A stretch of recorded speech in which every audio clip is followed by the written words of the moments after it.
Now we're going to, speaking of education, talk about some college education. Dr. Nathaniel Cogley, political science expert and professor from Tarleton State University. And Dr. Cogley, so we take a look at the Democrats' field, and something that's interesting. I picked up on this going back about a week and a half ago, and suddenly we started to see on the offshore gambling sites Hillary Clinton popping up. And now she is, I believe, about fifth in terms of the betting odds to win the Democrats' nomination next year. What are your thoughts?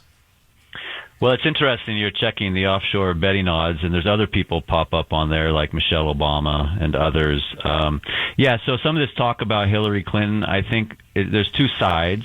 On the insiders, the Democratic Party insiders' sides, the best matchups against Trump are not getting traction in the polls, and this is causing some concern. Someone like Amy Klobuchar, who's policy-wise positioned for the general, is at like 1 or 2%. Someone like Steve Bullock, a Democrat who can win Republican states, has been cut off the debate stage, and they're ending up with a top three of Biden, Warren, and Sanders. Warren and Sanders are very left. Biden was supposed to be the centrist candidate that people could rally around, but he's not really inspiring confidence. So I think the insiders are looking for alternatives, discussing different names. On Hillary's side, there might be three reasons why she's kind of egging this on. One is vanity. I mean, she just loves the attention, and she loves the idea that she wasn't the problem. In fact, they don't have anyone else without her. She loves that idea. Number two, she's selling a book she just released in October, so the attention's good for the book.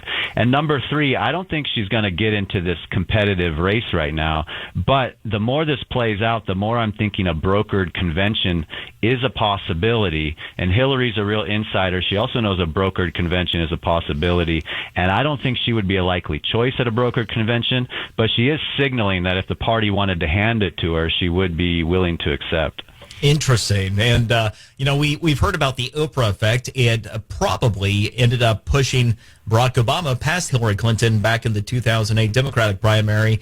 I don't know if there's a Judge Judy effect, but Judge Judy has now come out and said the country needs Michael Bloomberg, who said that he's not running. Do you think there's a chance that Bloomberg gets in? Bloomberg was always very much actively looking into it, unlike some other names that have been floated. He was actively looking into it. And he had this idea that he had a path to the nomination if Biden didn't enter. But once Biden did enter, he said, well, that's his lane. So if Biden's going to take those votes, there's no shot for him. I thought that was rather weak because, if he wants it, he's got billions of dollars. He should get in there and compete, and whoever wins Iowa and New Hampshire between the two, then the other one drop out and support the other. But the fact that he was just yielding right away means that he's kind of handing it without competing. So, I mean, if he were to get in there, he'd be looking at the Biden support, and is that possible? He's been reluctant to do it, but he does have billions of dollars, so this does help him put together a team very quick, get on ballots very quick. But still, I'm not sure he's going to do that as long as Biden's around 30% in the polls. What Democrat in the race do you think has run the most effective campaign so far, and which one has had the most disappointing campaign in your view? Well, I think Elizabeth Warren is obviously the one with the traction. Her poll numbers are on an upward trajectory. She's performed well in the debates, and it might not be the policy ideas that is attractive to everyone, but it's working in the Democratic primary. Age hasn't gotten her to her. She's articulate and aggressive. The one that I thought had a real chance to be the vehicle is Kamala Harris, and she did have a bounce after the first debate, but Tulsi Gabbard in the second debate just went after her record as Attorney General. She had absolutely no response, and ever since then she's come down. She peaked at 15%. She's down at 5%.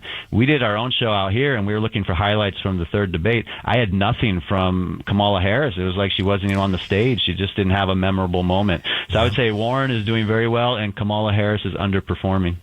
All right. I think your assessment makes a lot of sense. Thank you for checking in and sharing the information, your expertise with us. Thanks so much, Brian.